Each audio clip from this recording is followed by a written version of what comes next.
What's up guys, welcome back to McLaren Media. In today's video I'm going to be teaching you 5 key things you need to learn to make your Lightroom photography editing better.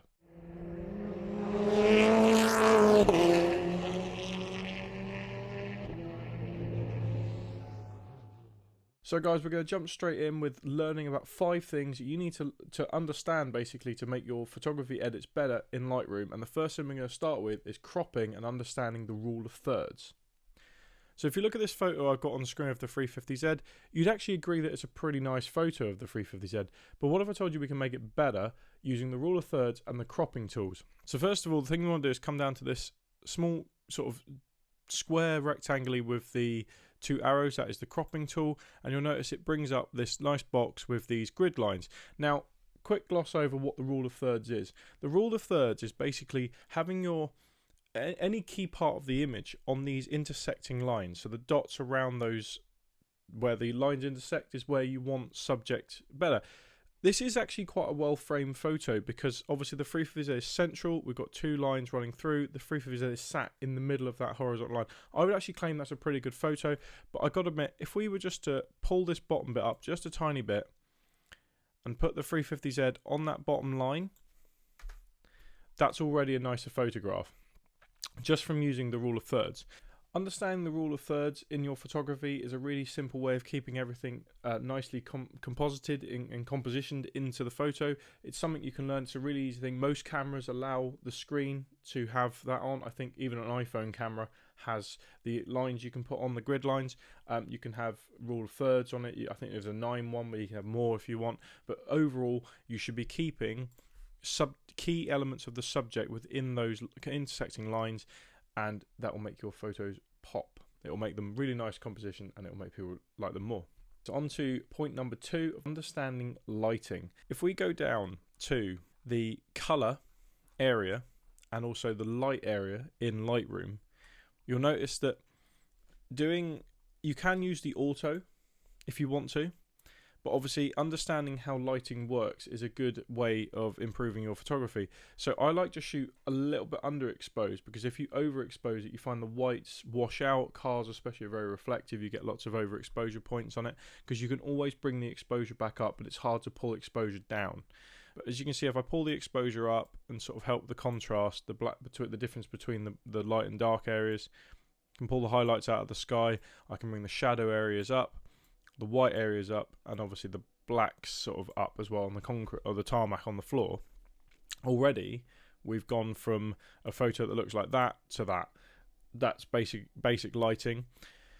Understanding the color temperature of lighting is also important. So this was shot late evening on a sunny but sort of overcasty day. So the way I interpret this image is it's a mixture between blue and yellow, basically, because you've got the light of the sunset, but also the blue of the gloomy sky. So you can see the image is very overall blue. Understanding white balance on a camera. So basically, in the basic form, is cameras can't see white. So you have to sort of tell it what white is in its most basic form. So obviously, if I was to click on the white balance slot here, and scroll down, we've got auto, where it kind of works out for you. If I was to put in daylight, you notice how blue it goes. Cloudy, it kind of makes it a neutral color. Shade brings a bit more yellow into it. Obviously, we're not in tungsten light, and we're definitely not in fluorescent light, and I didn't use a flash. I know for a fact that this was a cloudy day, but also you could claim it was a bit shady overhead, potentially where I was stood. So understanding those differences in color palette is important. You'll notice if I click in cloudy, it puts it more in blue. If I click more in shade, it adds more yellow in. Understanding that sort of part of lighting is important when it comes to editing photography, because it's the difference between whether a photo looks blue or whether a photo looks more yellow. And at the end of the day, that is dependent on your environment. So make sure you keep that in mind when you're out shooting, so when you come back to edit, you know exactly what kind of color you're going for in the final edit. Moving on to point number 3, which is understanding color. Color plays a very big part in color photography, obviously. And the reason it does is because most things have some form of color to them. Even in black and white and greys and darks and all that, there is some color. So if you've watched my videos before, something I've always covered is that the 350Z actually does look blue under some lighting. So if I was to come down here to the color mixer tab, and you can adjust it on the color, the hue, the saturation. I always put it in the saturation. That's basically how much color of a certain color there is in its basic term. If I come down to the blue, you'll notice that the 350Z goes really grey, and then you can really blue it, and you'll find that blue also appears in the sky. Blue, I find, or the aqua, sorry, appears in windows a little bit more. So obviously if I pull that down, you can see that the blue, you can see the aqua in that window is up and down. There's a bit on the car. That's important to understand your surroundings. So like I've done before in videos, I like to pull the saturation actually out of a photo, but then add it back in its own color channel. And that's something to think about. So that is how you can make a car pop in your car photography, because if the car was a color, you can make it stand out more. So if I was to add the reds back in of this image, you'll notice that I can pull just the reds back of the stripe down the side, and already you've made the image look a bit more, it pops more, because that was before, and then you've added the reds. I can add the blues back in, like I said. I can add the aquas back in. I can suck the greens out, but then I can also get the oranges and yellows back in of the image, because obviously that is, you know, where we are. We're in a sunlight environment. The pinks and purples I find not too much in a car, unless the car is pink or purple. So that's something to think about, just understanding how the colour is going to work in an image. And that is how you get, like on screen here, I'll find an image where you get these lovely sort of yellowy but darky images here. I'll show you another one that I've done in the past. This sort of one here with a lot of blue in the image. Like that again is important to think about when you're editing photos, is just think about the overall colour. In these shots I've got here on screen, there's a lot of green in the background. Obviously the car is grey, so that doesn't particularly matter, but you're going to think about how much blue comes into that sort of shot there. The red on the side stripe. So it's all things to think about, is understanding how the colour is going to affect your overall image. So something I do when I'm out shooting is finding something that actually accents the colour of the vehicle. So my car is grey. It means it works in quite a few environments. But if you had a blue car, for example, you're going to want to find something that's on the complete opposite side of like the colour wheel, because that then it sets it away from the background. So understanding colour basics is quite, there's a lot to it, but you can experiment with it. So it's just something to think about when you're out taking photos of your car. Point number 4 is understanding effects and sharpening of an image. If we come down to the effects panel here, you've got a few different things you can choose from. So we've got texture. If I had loads of texture into the shot, what that's doing is basically making it really grungy looking. I don't particularly like using too much texture because you get a lot of grain. So I don't usually touch the texture tab too much. I add a little bit in. Clarity I find works quite well on cars because it sort of accents all those areas which are actually sort of darker. You can see there it sort of pulls out those lines a bit more, so the car actually sort of, I find it makes the car more shiny. Dehazing, you can sort of, that sort of gives you the option to make the car or make the overall photo hazy, or whether you want it sort of darker. As you can see there, that's again a really cool effect if you want a sort of more, you know, blander shot. I find is if you pull the haze down. If you want something with a bit more detail, pull the haze up, but obviously it's push and pull. Vignetting, again, whether you like that or not, I'm not a huge fan of adding too much vignette on car photography because obviously like that's not what you want. And then obviously there's the white end, so again that's something you can add to it just adds to your stylization of the overall photo. And then there's grain.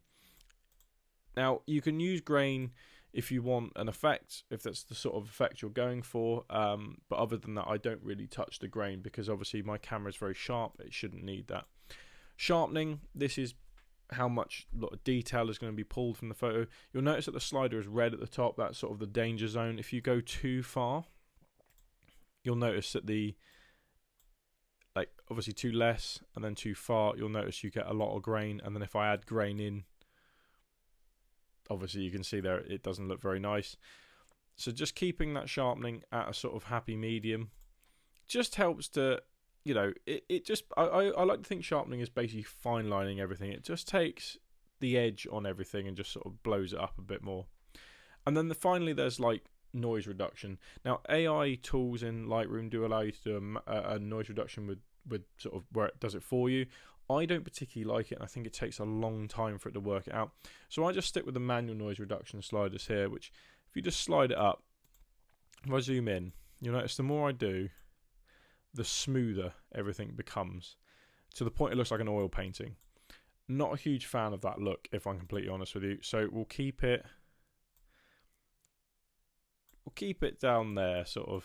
Yeah, I think that looks fine. That's a perfectly good example of that. But using the effects tab, you can really add in more emphasis on a photo, because obviously this is the original photo. That's what we've just sort of done to it. Again, personal preference on all these things, but that is another good tool to learn and a good thing to think about when you're shooting out in the field.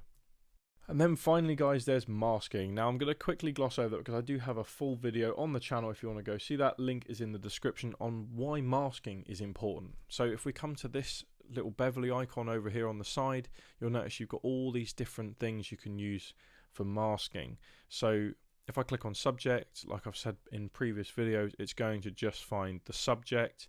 This is really good if you just want to edit one area of the photo. It's a very good AI tool. It saves a lot of time.